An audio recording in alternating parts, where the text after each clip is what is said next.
আসসালামু আলাইকুম বন্ধুরা, কেমন আছেন আপনারা? আশা করি সবাই ভালো আছেন। আইয়ে পড়ছে পবিত্র রমজান মাস। এই মাসটা হইতে আছে ইবাদতের মাস।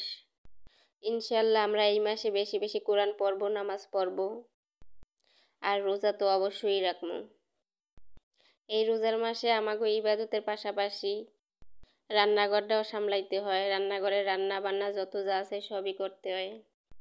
বিশেষ করে বিয়েলের দিকে কাজের চাপটা বাইরে যায়, কারণ ইফতারির লইগ্যা নতুন নতুন আইটেম রান্না করা লাগে।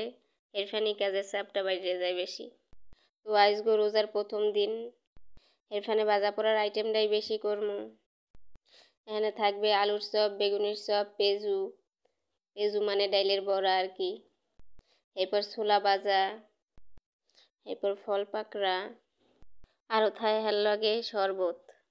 এখানে আমি আগে থেকেই সব কিছু গুছাই টুছাই নিছি, আর খুব তাড়াহুড়া করতে আছি, ঠিক সময় মতো যেন সব জোগাড় করতে পারি।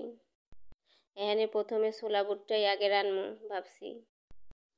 এখানে বয় দিছি, ভালো করে কষাই মশাইয়া বুটটা আগেই সেদ্ধ করে রাখছিলাম। সুন্দর করে কষাই টসাইয়া পানি দিয়ে ডেকে দিব কতক্ষণ। আসলে সব যুগ দিয়ে আগে হইতে গুছাই রাহি ব্যবস্থা কইরা, তাইলে আর রানতে আর বেশি সময় লাগে না, তাড়াতাড়ি হয়ে যায়। গুছাইতেই আর কি যতটুকু সময়। এই জায়গা বুট ভাজা আমার হয়ে গেছে, তো একটু সাজাই নেবো শশা দিয়া।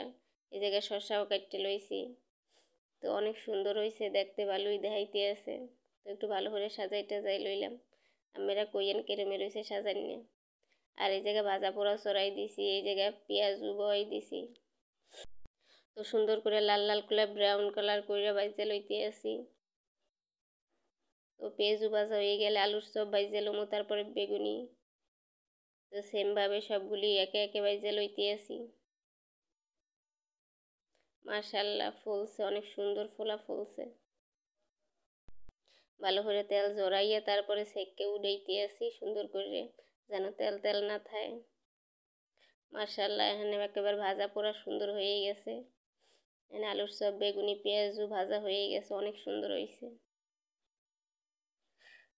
এরপর আমি একটু ফলগুলি কাইটে লমু।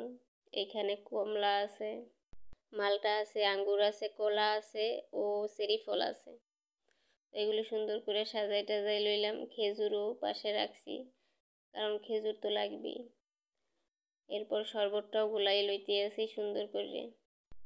তো আজকে ইফতার আইটেমগুলো কেমন লাগছে অবশ্যই কমেন্টে জানাইবেন, আর ভিডিওটা ভালো লাগলে শেয়ার করবেন, অবশ্যই সাবস্ক্রাইব করবেন আপনারা। আর এখানে চিড়াও ভিজাইছি, চিড়া ভিজাইনাটাও অনেক মজা লাগে খাইতে আর কি। সবাই ভালো থাকবেন, সুস্থ থাকবেন, আল্লাহ হাফেজ।